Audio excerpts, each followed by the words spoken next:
Gauravani Pacharane, Nirvashesha Sunyavadi Paskita Deshatarane. So today is the appearance of Lord Vamanadev.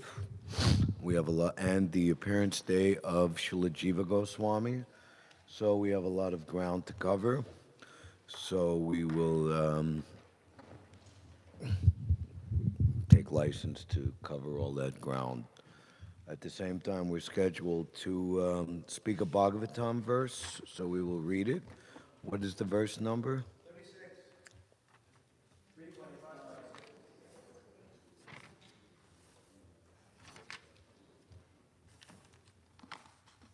Om Namo Bhagavate Vasudevaya.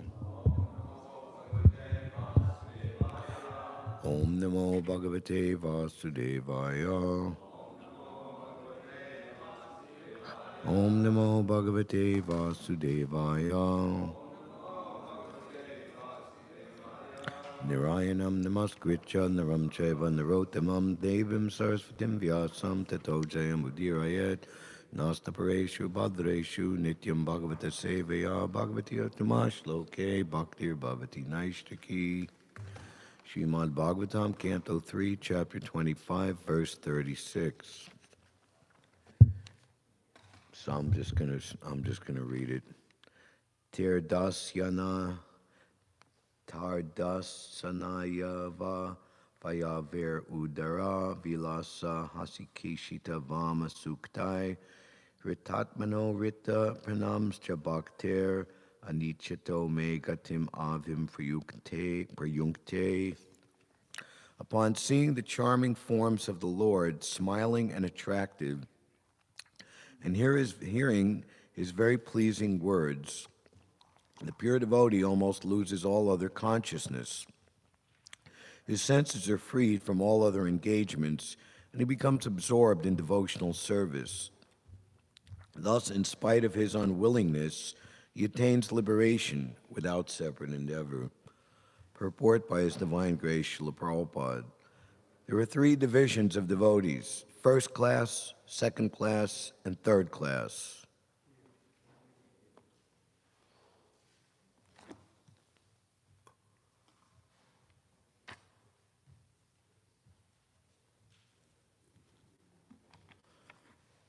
Even the third-class devotees are liberated souls. It is explained in this verse that although they do not have knowledge, simply by seeing the beautiful decoration of the deity in the temple, the devotee is absorbed in thought of him and loses all other consciousness. Can you not have talk in the back, please? Thank you. Simply by fixing oneself in Krishna consciousness, engaging the senses in the service of the Lord, one is imperceptibly liberated. This is also confirmed in the Bhagavad Gita. Simply by discharging uncontaminated devotional service,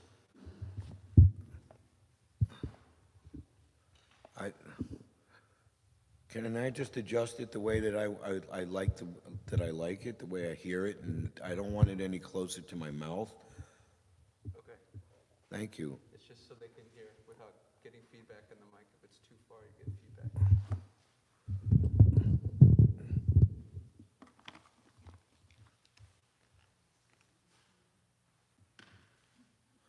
One is imperceptibly liberated. This is also confirmed in the Bhagavad Gita. Simply by discharging uncontaminated devotional service as prescribed in the scriptures, one becomes equal to Brahman. In Bhagavad Gita, it is said, Brahma Bhuyaya Kalpate. This means that the living entity is an original state, is Brahman, because he is part and parcel of the supreme Brahman. Haribol, I'm very sensitive to any other sound, so please, silence.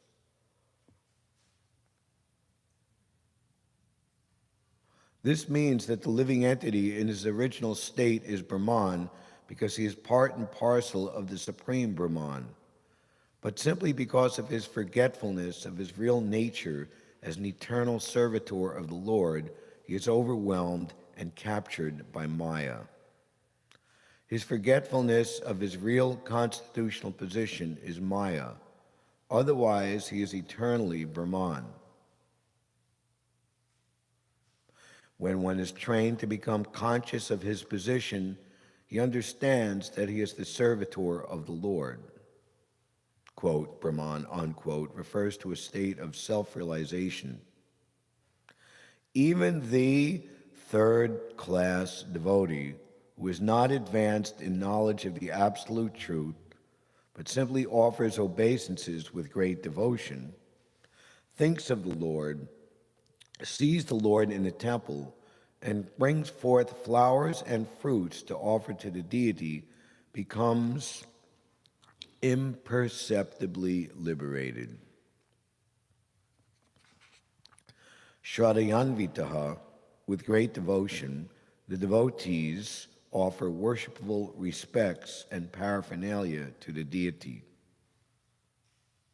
The deities of Radha and Krishna, Lakshmi and Narayan, and Rama and Sita are very attractive to devotees. So much so that when they see the statue decorated in the temple of the Lord, they become fully absorbed in thought of the Lord. That is the state of liberation. In other words, it is confirmed herewith that even a third-class devotee is in the transcendental position, above those who are trying for liberation by speculation or by other methods. Even great impersonalists like Shukadeva Goswami and the four Kumaras were attracted by the beauty of the deities in the temple, by the decorations of the aroma of Tulsi offered to the Lord, and they became devotees. Even though they were in the liberated state, instead of remaining impersonalists, they were attracted by the beauty of the Lord and became devotees. Here, the word vilas is very important. Vilas refers to the activities or pastimes of the Lord. It is a prescribed duty in temple worship that not only should one visit the temple to see the deity nicely decorated, but at the same time, he should hear the recitation of Śrimad Bhāgavatam, Bhagavad Gita, or some other literature which is regularly recited in the temple. It is the system in Vrindavan that in every temple there is recitation of the Shastras. Even third-class devotees who have no literary knowledge or time to read Śrimad Bhāgavatam or Bhagavad Gita get the opportunity to hear about the pastimes of the Lord. In this way, their minds may remain always absorbed in thought of the Lord, his form, his activities, and his transcendental nature. This state of Krishna consciousness is a liberated stage. Lord Chaitanya, therefore, recommended 5 important processes in the discharge of devotional service. 1, to chant the holy names of the Lord. Hare Krishna, Krishna Krishna, Hare Hare, Hare Rama, Rama Rama, Hare Hare. 2, to associate with devotees and serve them as far as possible. 3, to hear Śrimad Bhāgavatam.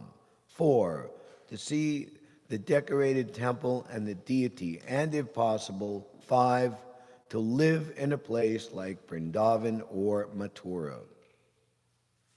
These 5 items alone can help a devotee achieve the highest perfectional stage. This is confirmed in Bhagavad Gita and here in the Śrimad Bhāgavatam. That third-class devotees can also imperceptibly achieved liberation is accepted in all Vedic literatures. Om Jnanatimrandasya Jananjana Shalakaya Chakshur Militam Jena Tasmai Shri Gurave Namaha Shri Chaitanya Manobishtam Stapitam Yena Bhutale Svayam Rupa Kadamayam Dadati Sva Padantikam Vande Ham Shri Guru Shiyuta Padakamalam Shri Gurun Vaishnavamscha Shri Rupam Shagradatam Sahagana Raganatan Vitam Tam Sajivam Sadvaitam Savadutam Parijana Sahitam Shri Krishna Chaitanya Devam Shri Radha Krishna Padan Sahagana Lalita Shri Vishakavitam Cha Hey Krishna Karuna Sindhu Dinabandho Jagatpate Gopisha Gopika Kanta Radha Kanta Namostute Jayatam Surito Pangur Mama Mandamater Gati Matsarvasva Padambo Jo Radha Madana Mohano Divyad Brindaranya Kalpadrumada Śrimad Ratnagara Singhasanastho Śrimad Radha Shilagovinda Devo Prastalabi Savyamano Smarami Shriman Rasa Rasarambi Bamsi Bhatta Tatastitaha Karshan Venu Svanar Gopir Gopinatha Shriye Stuna Tapta Kanchana Gaurangi Radhe Vrindavaneshwari Rishabhanu Sute Devi Pranamami Hari Priye Vanchakalpa Tarubias Chakra Sindhubi Eva Cha Titanam Bhavanebhyo Vaishnavebhyo Namo Namaha Jaya Shri Krishna Chaitanya Prabhu Nityananda Shri Advaita Gadadhar Shri Vasadi Gaura Bhaktabinda Hare Krishna Krishna Krishna Hare Hare Hare Rama Rama Rama Hare Hare.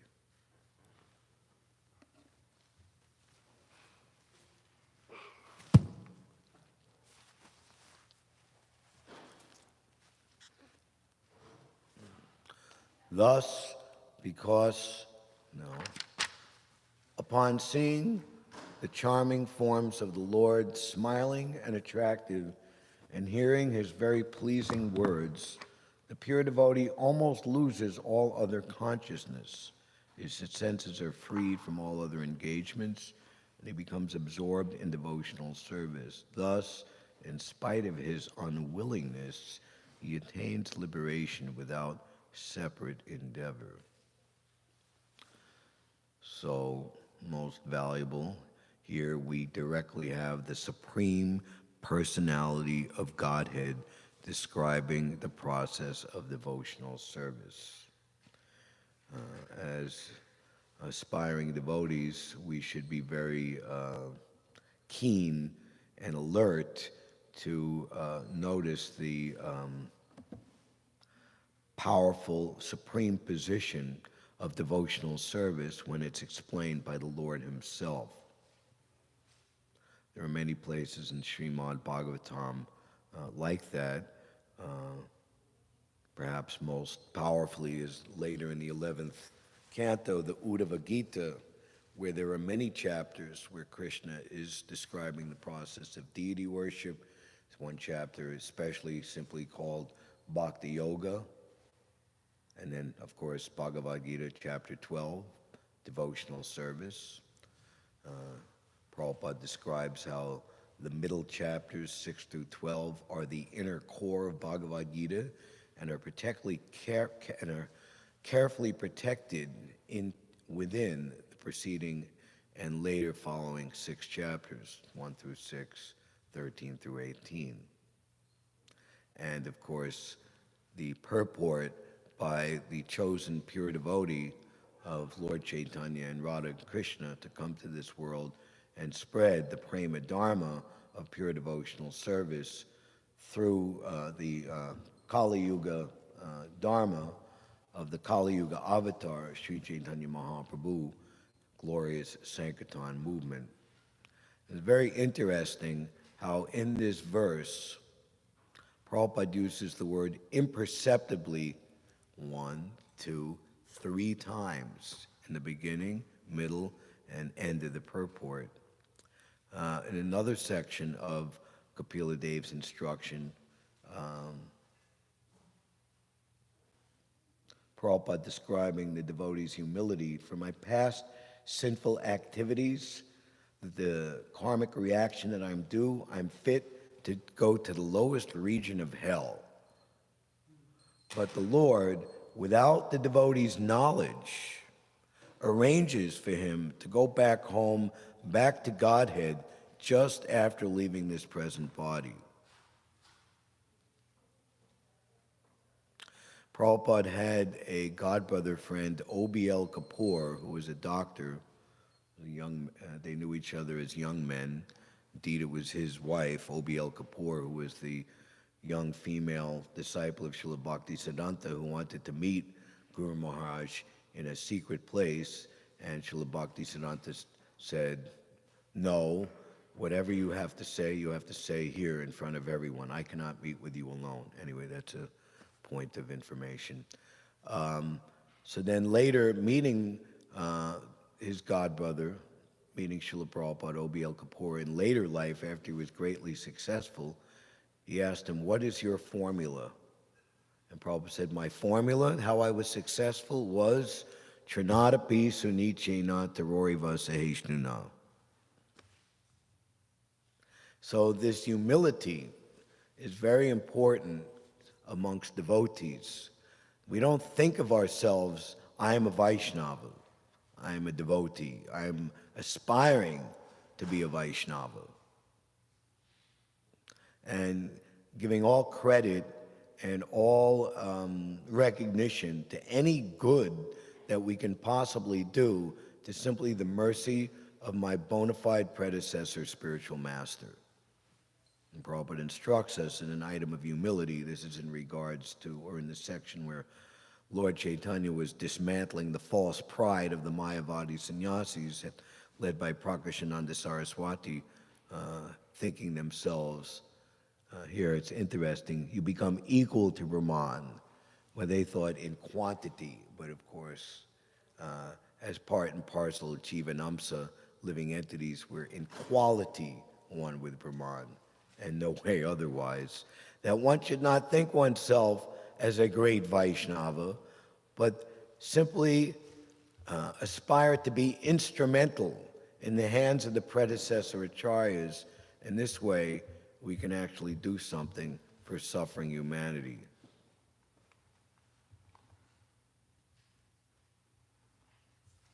So Prabhupada is very encouraging here, describing the 3 divisions of devotees: first class, second class, and third class.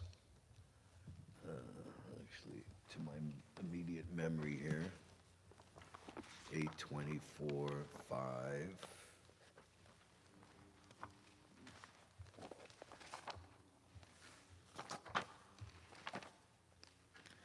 This is in the chapter Matsya, the Lord's fish incarnation.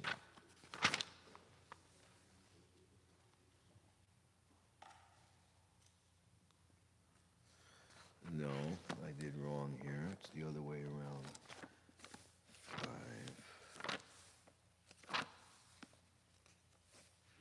5. Demigods appeal to the Lord.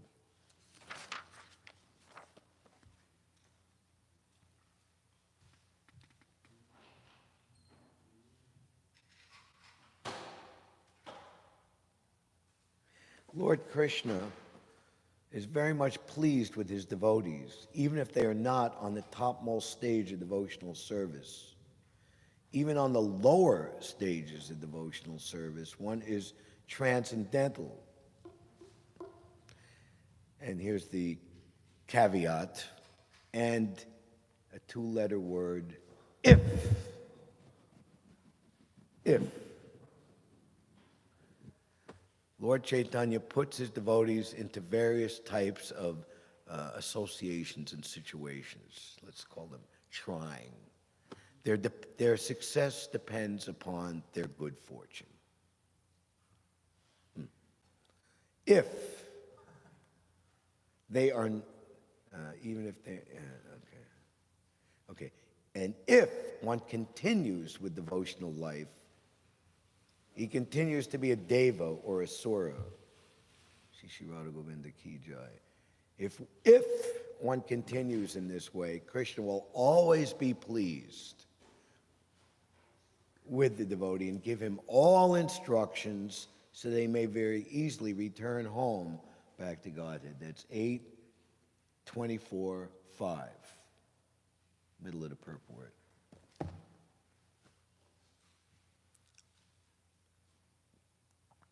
So Prabhupada is especially, as Lord Kapila Dev is describing the glories of deity worship,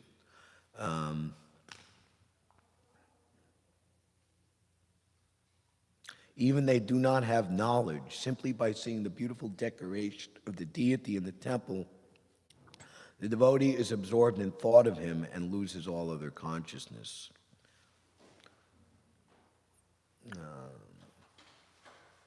Prabhupada describes that the conditioned soul, always engaged in mundane wranglings, comes into the temple and experiences the soothing atmosphere. He becomes attracted to Krishna consciousness in that way. So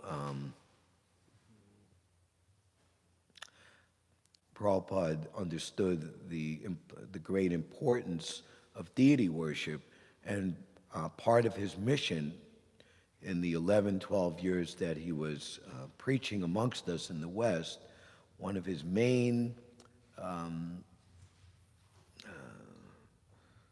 determined goals was to establish deities in all the major cities of the world. Perhaps most triumphant and most exemplary, glorious, and personally meaningful to Srila Prabhupada was the establishment of Sri Sri Radha, and he didn't even give them a name, but named them after the city, London Ishvar, unprecedented. India dominated and so-calledly ruled over India in a very heinous and exploitive way for 190 years. And now Srila Prabhupada was establishing the Supreme Personality of Godhead as the Supreme Ishvar and Ishvari of the British Raj, the true king and queen. What a triumph. Akandida Prabhu, one of Srila Prabhupada's disciples, describing Prabhupada's last darshan in the West in September 1977 in London. He was taken from the manor to see Sri Sri Radha London Ishvar, an extremely transcendentally emotional experience for everyone. Prabhupada was very, very quiet upon being brought back to the manor and simply said one word, which Akandida Prabhu, as a Britisher and a person from London, understood the meaning. Bloomsbury. Just like if we in New York would say something like where the temple previously was, Upper West Side. But I think Bloomsbury even more prestigious, the place where the British Museum is and the very heart of the British Raj, that Prabhupada was just so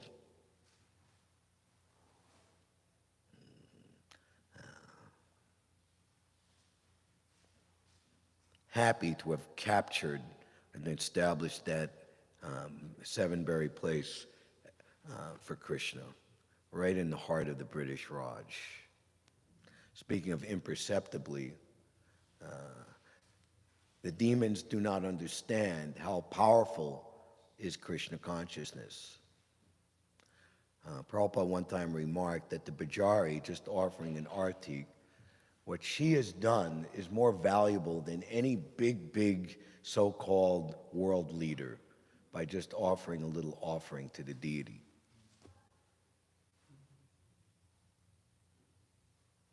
So Prabhupada, he conquered the capital of the demons in all the cities of the world. London especially meaningful because Prabhupada grew up in India during the time of the British Raj. How everything would be ultimately converted to Krishna consciousness in due course of time. So similarly, we take to Krishna consciousness as so-called neophytes, but even then, be careful. We see how Prabhupada immediately could understand the position of His Holiness Gaur Govinda Maharaj, and immediately, was it all three at one time? First, second, and then sannyas? Or that was the case with Bhakti Trumaj, first and second, and then a little bit after Bhakti. And and Prabhupada's most senior disciples were like surprised and remarking to Prabhupada, he is a new man. And Prabhupada said, you are all new men.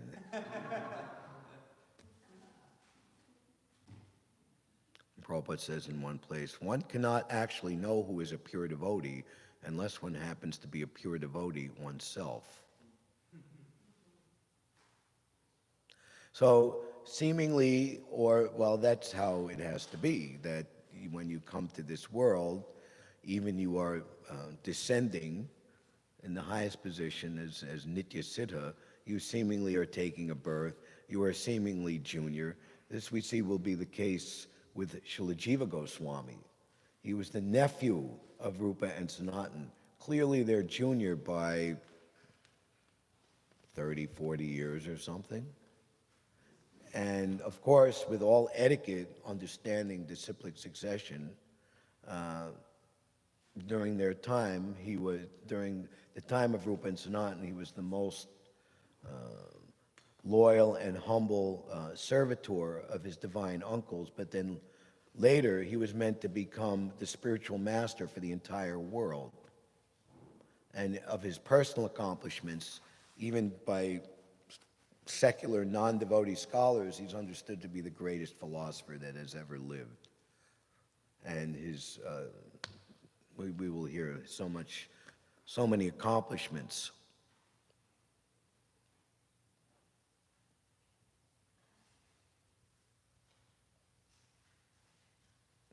So we can really get into this verse more and more, but time is going by.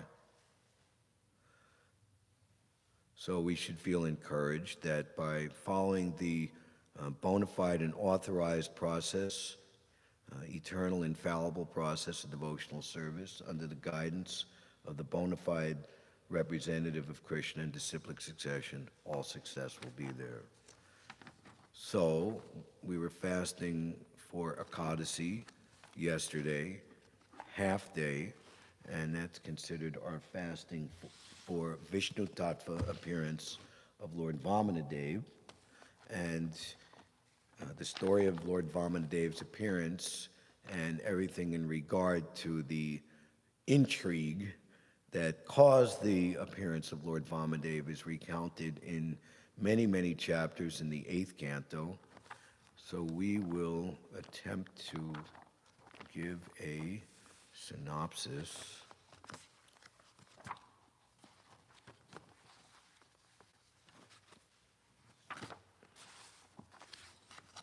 In the later cantos of the Bhāgavatam,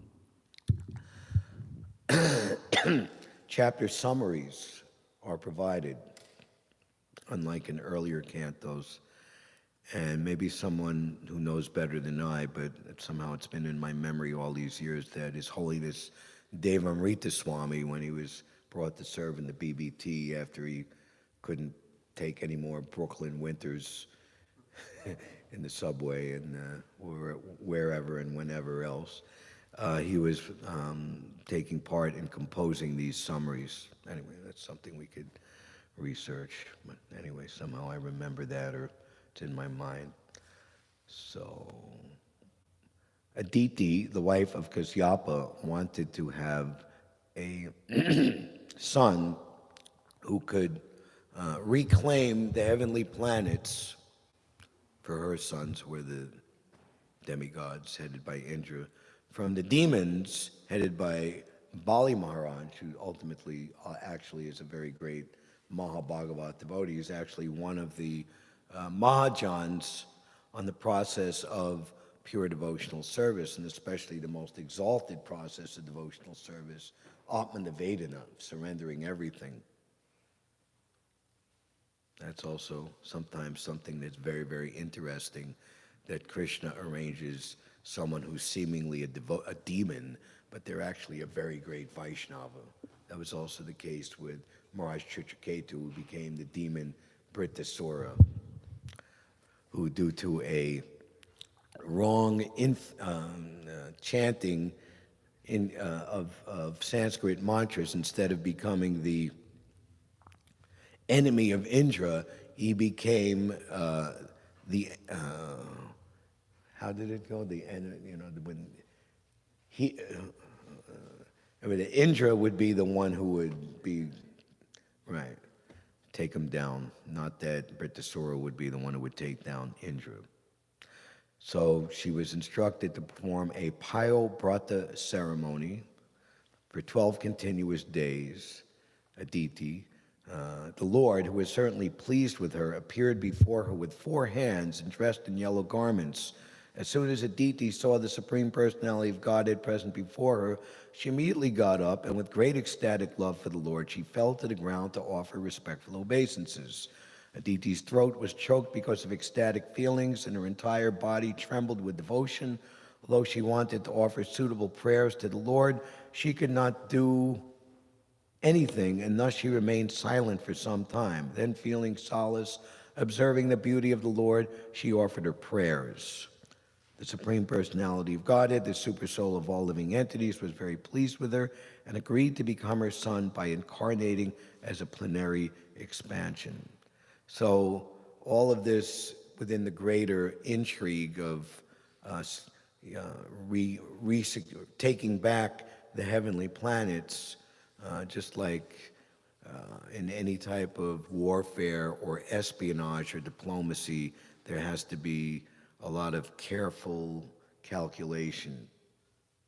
So within this appearance of the Lord, he first appeared as 4-armed Vishnu, and then to trick Bali Maharaj, he's going to appear as a little dwarf brahmachari and simply ask for 3 paces of land to the measurement of my steps.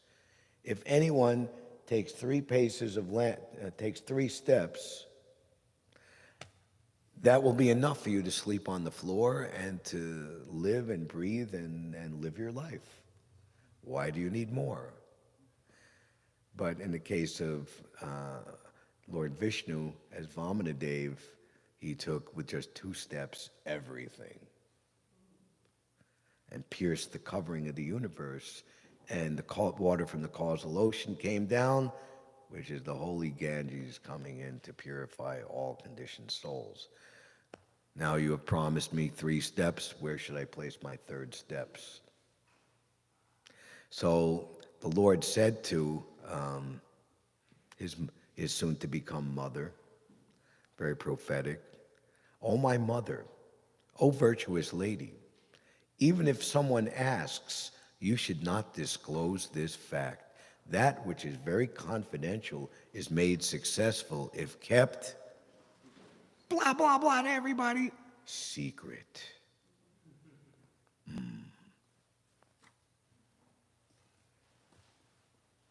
After giving his word of honor to this effect, the Lord disappeared. Following the order of the Supreme Personality of Godhead, Aditi engaged in the service of Kasyapa Muni, who could see by samadhi that the Lord was within him, and who thus placed his semen in the womb of Aditi. Lord Brahma, who was known as Hiranyagarbha, understood that the Supreme Personality of Godhead had entered Aditi's womb. Thus he offered prayers to the Lord.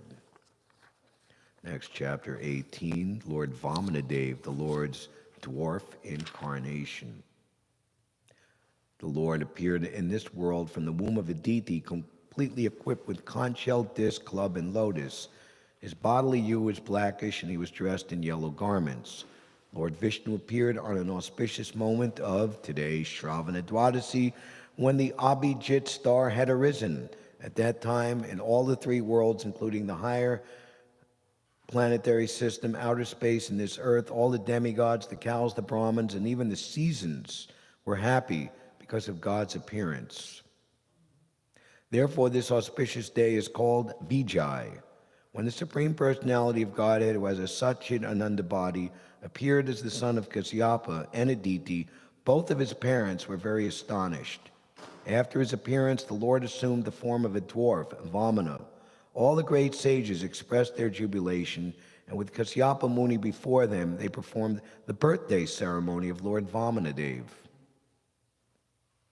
So, many different aspects of the welcoming ceremony are described here. Even Lord Shiva accepts on his head the Ganges water generated from the toe of Lord Vamanadev. Thereafter, after washing the Lord's lotus feet, Bali Maharaj immediately accepted the water from the Lord's feet on his head and felt that he and his predecessors had certainly been glorified. When Bali Maharaj inquired of Lord Vamanadev's welfare and requested the Lord to ask him for money, jewels, or anything he might desire.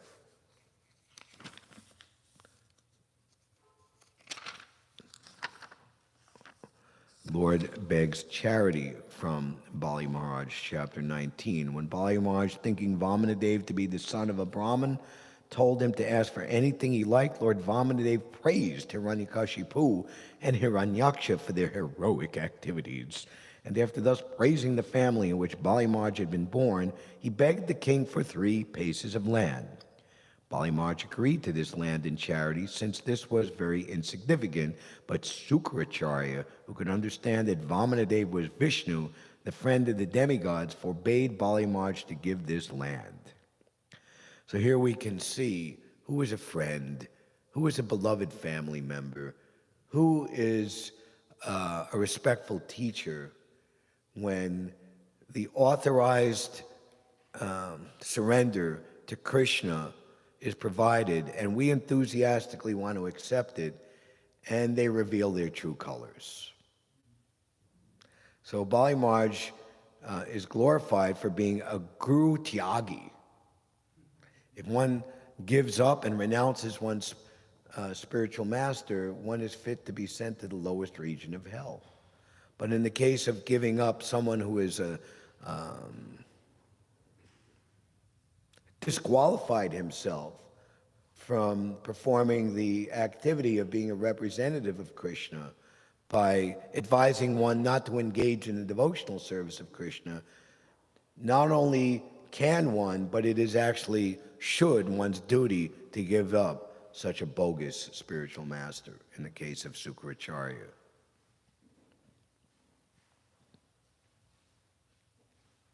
He forbade Bali Maharaj to give this land, and what was his reason? My livelihood will be curtailed because Bali Maharaj is my my wage packet, my meal ticket, my food stamps, my what is that called? EBT card, my fares card. He explained that in subduing others, and now he's giving nice reasoning, right? There's always nice reasoning why not to engage in service to God and stay within the material tabernacle, and there's always good reason. And there's always friends to come and to convince you that the wrong thing is the right thing to do. He explained that in subduing others, in joking, in responding to danger, in acting for the welfare of others, and so on, one can refuse to fulfill one's promise. There's many interesting texts and purports on this regard in this chapter. And there would be no fault. By this philosophy,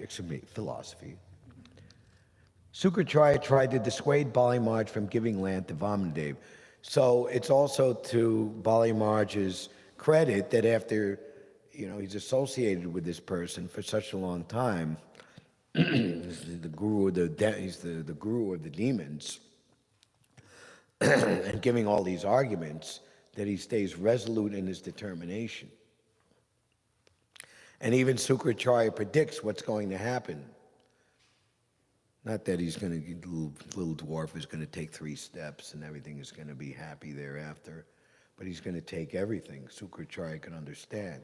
Still, Bali Maharaj was determined, thinking that to lie to a Brahmin, to a brahmachari, and not fulfill one's promise is worse than any other punishment or losing everything.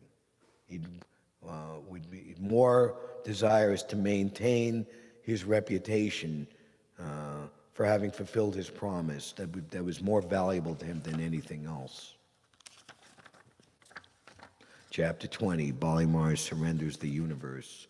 After hearing the instructive advice of Sukracharya, Bali Maharaj became contemplative because it is the duty of a householder to maintain the principles of religion, economic development, and sense gratification. Bali Maharaj thought it improper to withdraw his promise to the brahmachari. To lie or fail to honor a promise given to a brahmachari is never proper, for lying is the most sinful activity. And indeed, in Kali Yuga, the last leg of religion that is left and is hobbling, not in full strength, is truthfulness. Everyone should be afraid of the sinful reactions to lying. Also included within the realm or definition of lying is withholding the truth, silence. You see many people say that the world will be destroyed not by bad people doing bad things, but by good people remaining silent, for example. For Mother Earth cannot bear the weight of a sinful liar. The spreading of a kingdom or empire is temporary. If there is no benefit for the general public, such expansion has no value. Previously, all the great kings and emperors expanded their kingdoms with regard for the welfare of the people in general. Indeed, while engaged in such activities for the benefit of the general public, eminent men sometimes even sacrificed their lives. It is said that one who is glorious in his activities is always living and never dies. Therefore, fame should be the aim of life. And even if one becomes a poverty-stricken for the sake of a good reputation, that is not a loss. My dear Ramananda Roy, of all those who enjoy fame and glory, who is the most famous man? One who enjoys fame as a great devotee of Krishna is indeed most famous. He is eternally famous. May your fame be spread throughout the 3 worlds. Bali Maharaj thought that even if this brahmachari, Vamanadev, were Lord Vishnu, if the Lord accepted his charity and then again arrested him, Bali Maharaj would not envy him. Considering all these points, Bali Maharaj finally gave in charity everything he possessed. Lord Vamanadev then immediately extended himself into a universal body. By the mercy of Lord Vamanadev, Bali Maharaj could see that the Lord is all-pervading and that everything rests in his body. Bali Maharaj could see Lord Vamanadev as the supreme Vishnu, wearing a helmet, yellow garments, the mark of Srivatsa, the Kastuba jewel, a flower garland, and ornaments decorating his entire body. Lord gradually covered the entire surface of the world, and by extending his body, he covered the entire sky. With his hands, he covered all directions, and with his second step, he covered the entire upper planetary system. There was no vacant place where he could take his third footstep. Chapter 21, Bali Maharaj arrested by the Lord. With the second step, the Supreme Personality of God had reached the topmost planet of the universe, Brahmaloka, which he diminished in beauty by the effulgence of his toenails. Thus, Lord Brahma, accompanied by great sages like Marichi and the predominating deities of all the higher planets, offered humble prayers and worship to the Lord. When Bali Maharaj was deprived of all his possessions, the demons were very angry. Although Bali Maharaj warned them not to do so, they took up weapons against Lord Vishnu. All of them were defeated, however, by Lord Vishnu's eternal associates. In accordance with Bali Maharaj's order, they all entered the lower planets of the universe. Understanding Lord Vishnu's purpose, Garuda, the carrier of Lord Vishnu, immediately arrested Bali Maharaj with the ropes of Varuna. When Bali Maharaj was thus reduced to a helpless position, Lord Vishnu asked him for the third step of land. Because Lord Vishnu appreciated Bali Maharaj's determination and integrity, when Bali Maharaj was unable to fulfill his promise, Lord Vishnu ascertained that the place for him would be in the planet Sutala, which is better than the planets of heaven. It's like Juvaloka, the pole star, a special planet just for him, which is considered like Vaikuntha. And Bali Maharaj's thought was that the possessor is more important and hence more valuable than the possession. You can put your third step on my head.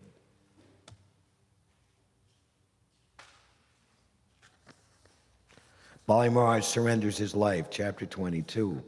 Bali Maharaj was extremely truthful. Being unable to keep his promise, he was very much afraid, for he knew that one who is deviated from truthfulness is insignificant in the eyes of society. You just see how these corrupt so-called leaders today, their whole life is based on lies, one after the other, with no regret whatsoever. And they fabricate a whole system of the false fake news media to back up their lies. Such low-class people. One who has deviated from truthfulness is insignificant in the eyes of society. An exalted person can suffer the consequences of hellish life, but he is very much afraid of being defamed for deviation from the truth. Bali Maharaj agreed with great pleasure to accept the punishment awarded him by the Lord.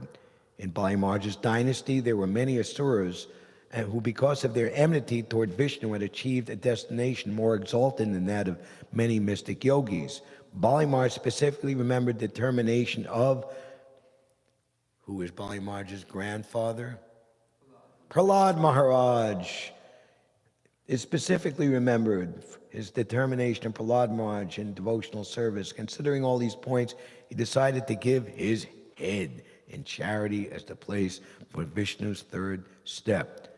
Bali Maharaj also considered how great personalities give up their family relationships and material possessions to satisfy the Lord.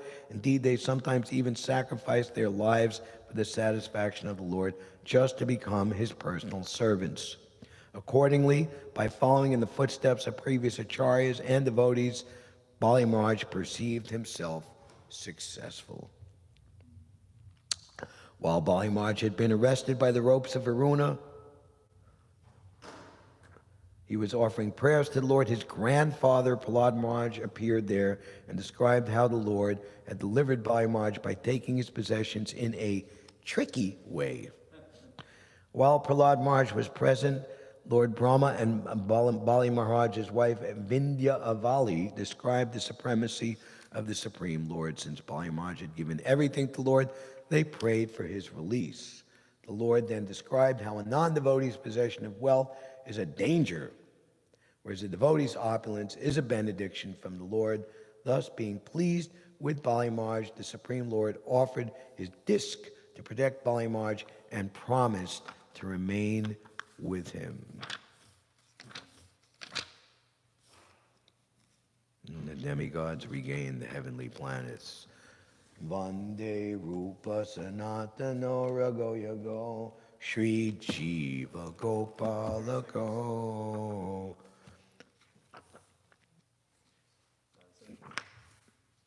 Verse 32, you're saying? No, what verse is it? Jiva Goswami in the Adi Leela, chapter 10.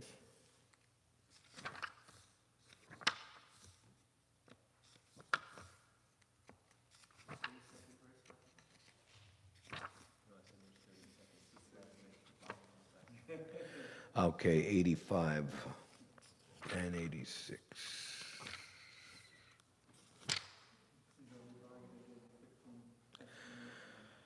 On the western side were the 43rd, 44th, and 45th branches of Sri Sanatana, Sri Rupa, and Anupam. They were the best of all.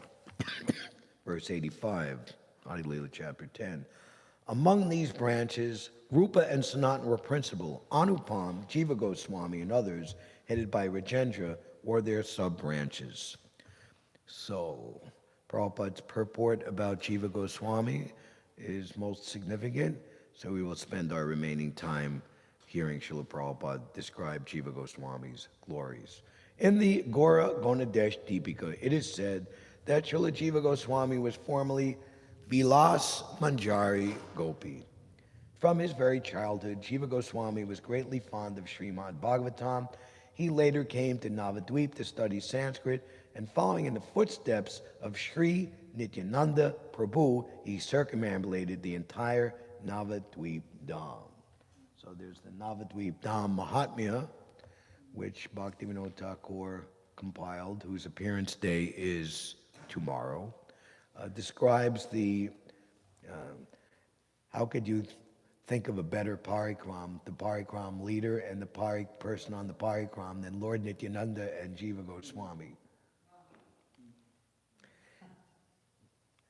He circumambulated the entire Navadvip Dham, following in the footsteps of Sri Nityananda Prabhu. After visiting Navadvip Dham, he went to Benares to study Sanskrit under Madhusudana Vachaspati, and after finishing his studies in Benares, he went to Vrindavan and took shelter of his uncles, Sri Rupa and Sanatan.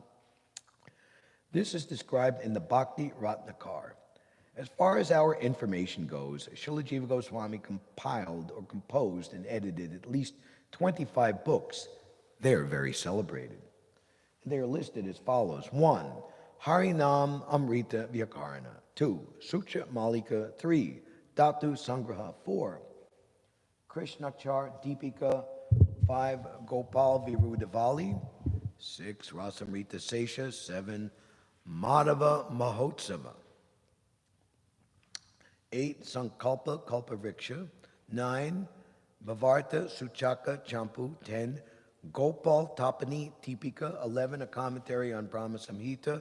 12. A commentary on Bhakti Rasamrita Sindhu. 13. A commentary on Ujjvala Nilamani. 14. A commentary on Yoga Sara Stava. 15. A commentary on the Gayatri Mantra as described in the Agni Purana. 16. A description derived from the Padma Purana on the lotus feet of the Lord. 17. A description of the lotus feet of Srimati Radharani. 18. Gopal Champu in 2 parts. And books 19 through 25, the 7 Sandarbhas, the Krama, Tattva, Bhagavat, Paramatma, Krishna, Bhakti, and Priti Sandarbhas. After the disappearance of Srila Rupa Goswami and Sanatana Goswami in Vrindavan, Srila Jiva Goswami became the Acharya of all the Vaishnavas in Bengal, Orissa, and the rest of the world.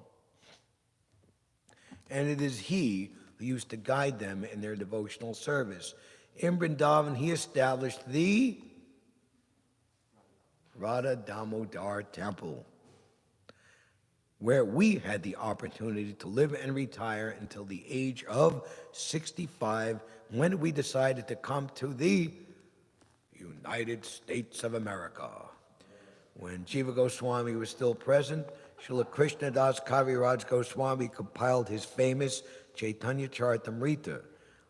Later, Srila Jiva Goswami inspired Srinivasacharya, Narottam Das Thakur, and Dukhi Krishnadas, later to become Shyamananda Prabhu, to preach Krishna consciousness in Bengal. So here perhaps is one of the greatest and most glorious and beautiful examples of a Shiksha Guru and his Shiksha disciples. Jiva Goswami was informed that all the manuscripts that were collected from Vrindavan and sent to Bengal for preaching purposes were plundered near Vishnupur in Bengal, but later he received the information that the books had been recovered. Sri Jiva Goswami awarded the designation Kaviraj to Ramachandra Sen, a disciple of Srinivasacharya, and his younger brother Govinda. While Jiva Goswami was alive, Srimati Janavadevi, the pleasure potency of Sri Nityananda Prabhu, went to Vrindavan with a few devotees. Jiva Goswami was very kind to the Gaudiya Vaishnavas. the Vaishnavas from Bengal. Whoever went to Vrindavan, he provided with a residence and prasad. His disciple Krishnadas Adhikari listed all the books of the Goswamis in his diary. So devotees who have the opportunity to guide devotees in the holy Dham and see to their comforts and to their happiness, and to get the most out of the Dham from their visit, are following in the footsteps of Srila Jiva Goswami. Coming to mind, I can think of a very great example of His Grace Kirtiraj Prabhu, Srila Prabhupada's disciple, who arranged, I believe the year was 1989, for the very first devotees from Russia to come to India for the very first time. That was extremely glorious for all those who had the opportunity. I believe I was in Vrindavan when they came, and it was this incredible welcoming ceremony, and everybody was like crying tears of ecstasy. It was just after the fall of the Soviet Union. Many of these devotees would come and risk their life, and maybe even seen some of their god brothers and god sisters have to give up their lives for establishing Prabhupada's mission in the former Soviet Union, in their first opportunity of coming to the holy dhams of Mayapur, Jagannath Puri, and Vrindavan. Simply amazing.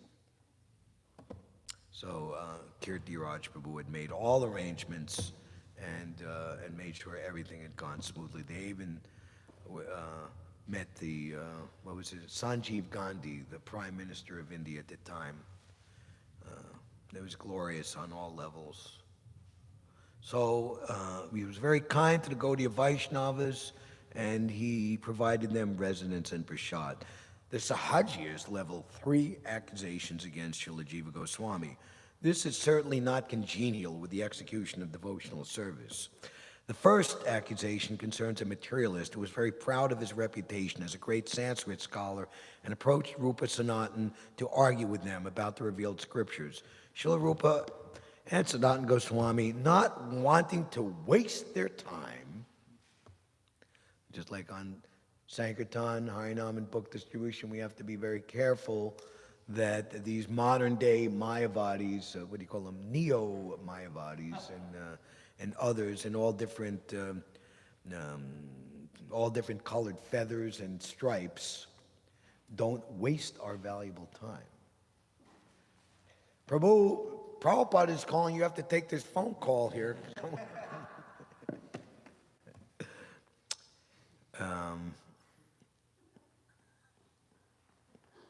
And we see Rupa, they didn't want to waste their time, gave him a written statement that he had defeated them in debate. Yes, you are right, I am wrong, now go away.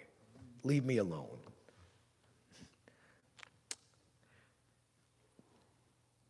Certainly it was right for Jiva,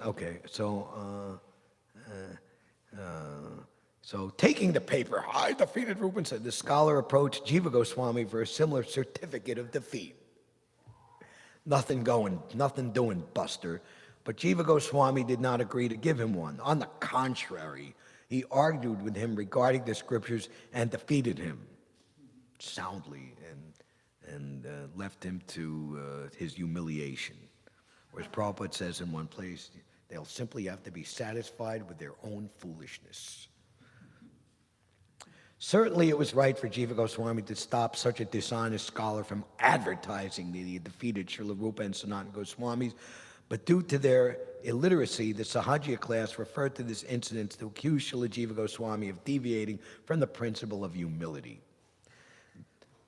They do not know, however, that humility and meekness are appropriate when one's own honor is insulted, but when Lord Vishnu or the Acharyas are blasphemed, one should not be humble and meek, but must act. One should follow the example of Sri Chaitanya Mahaprabhu. Lord Chaitanya said in his prayer, Trinadapi Sunichaya. Prabhupada quotes the whole verse, English and Sanskrit. One should chant the holy name of the Lord in a humble state of mind, thinking oneself lower than the straw in the street. Nevertheless, when the Lord was informed that Lord Nityananda Prabhu was injured by Jagai and Madai, immediately went to the spot, angry like fire, wanting to kill them. Thus, Lord Chaitanya has explained his verse by the example of his own behavior. One should tolerate insults against oneself, but when there is blasphemy committed against superiors, such as other Vaishnavas, one should be neither humble nor meek. One must take proper steps to counteract such blasphemy. This is the duty of a servant of a Guru and Vaishnavas. Anyone who understands the principle of eternal servitude to the Guru and the Vaishnavas will appreciate the action of Srila Jiva Goswami in this connection with the so-called scholar's victory over his gurus, Rupa and Sanatana Goswami. Another story fabricated to defame Srila Jiva Goswami was that after compiling Chaitanya Charitamrita, Krishnadas Kaviraj Goswami showed the manuscript to Jiva Goswami, who thought that it would hamper his reputation as a big scholar, and threw it in a well. How do people come up with such? It's just crazy. Fortunately, Krishnadas Kaviraj Krishnadas Kaviraj was greatly shocked and he died immediately. Where do they, just madness. Fortunately, a copy of the manuscript had been kept by a person named Mukunda, and therefore later it was possible to publish the book. This story, so Prabhupada, it's not even to even try to explain, this story is another ignominious. What does Bhaktin Miriam or Bhakta Daniel Webster have to, what is the definition of ignominious? Let's just hear it. A blasphemy against the Guru and a Vaishnava. Such a story should never be accepted as authoritative. Ready? First is humiliating, degrading, and ignominious defeat. Two is deserving of shame or infamy. That is one. Despicable. Despicable. Three is marked with or characterized by disgrace or shame. Dishonorable. Such a story should never be accepted as authoritative. According to another accusation, Srila Jiva Goswami did not approve of the principles of the Parakya Rasa of Vrindavan and therefore supported Svakya Rasa, showing that Radha and Krishna are eternally married. Actually, when Jiva Goswami was alive, some of his followers disliked the Parakya Rasa of the gopis. We even see, even to date, and during Prabhupada's presence, people, Radha and Krishna are immoral, whereas Krishna as Dwarkadish, this is morality, he's married, and just, Prabhupada would just have to take the time and trouble to smash this misconception.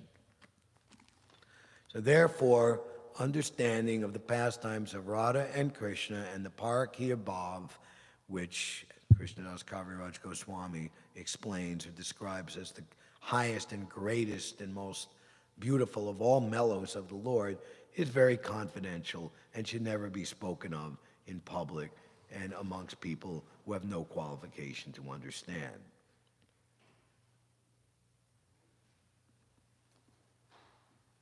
Therefore, Jiva Goswami, for their spiritual benefit, supported Svakya Rasa, for he could understand that Sahajiyas would otherwise exploit the Parakya Rasa, as they are doing now, actually, at present. Unfortunately, in Vrindavan and Navadvip, it has become fashionable among Sahajiyas in their debauchery to find an unmarried sexual partner to live with to execute devotional service in Parakya Rasa.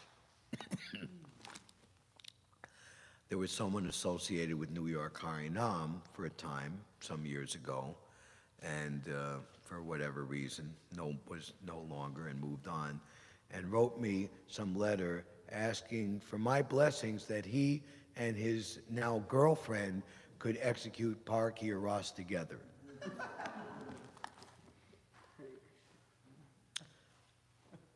My reply was no reply. Foreseeing this, Srila Jiva Goswami supported Svakya Rasa. Later, all the Vaishnavacharyas also approved it. Srila Jiva Goswami was never opposed to the transcendental Parakya Rasa, nor has any other Vaishnava disapproved of it. Srila Jiva Goswami strictly followed his predecessor gurus and Vaishnavas, Srila Rupa Goswami and Sanatana Goswami, and Krishnadas Kaviraj Goswami accepted him as one of his instructing spiritual masters. Hare Krishna. Please forgive me for not being able to contain it all within the allotted time, going 15 minutes over. Again, this most glorious day, Vamana Dwadasi, the appearance day of the Supreme Personality of Godhead, Lord Vamana Dev, and the glory of one of the authorities of devotional service, Balhi Maharaj, the son of Prahlad Maharaj. To hear and chant about them on this day is most glorious. Tomorrow is the appearance of Bhaktivinoda Thakur on the Trayodasi, and on the Chaturdasi, the Ananta Chaturdasi, the disappearance of Srila Haridas Thakur, and the glorious personally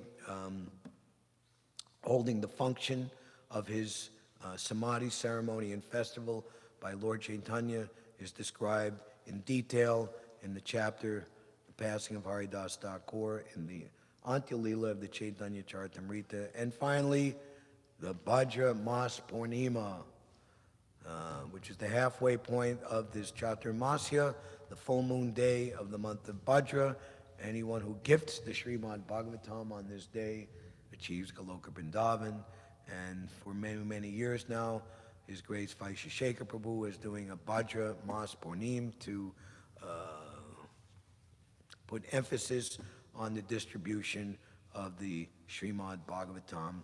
It is also the day that our Srila Prabhupada took sannyas, the day that Vishvarup Mahotsa, the day that Lord Chaitanya's elder brother achieved perfection. In the Lilamrita, it's described there was a temple magazine of the Keshavaji Gaudiya Math, seeing Abhay Charanara Vinda Prabhu, now Bhaktivedanta, A.C. Bhaktivedanta Swami, accept the ashram of renunciation. We are filled with happiness and joy and deep satisfaction. Something like that, to my best memory. Hare Krishna. All glories to Srila Prabhupada, Sri Sri Radha Govinda, Ki Jai. Hare Krishna. Vanchakalpatarubhyascha, Kripasandubhyevacha. All of you, Patitanam Bhavanebhyo, Vaishnavebhyo Namo.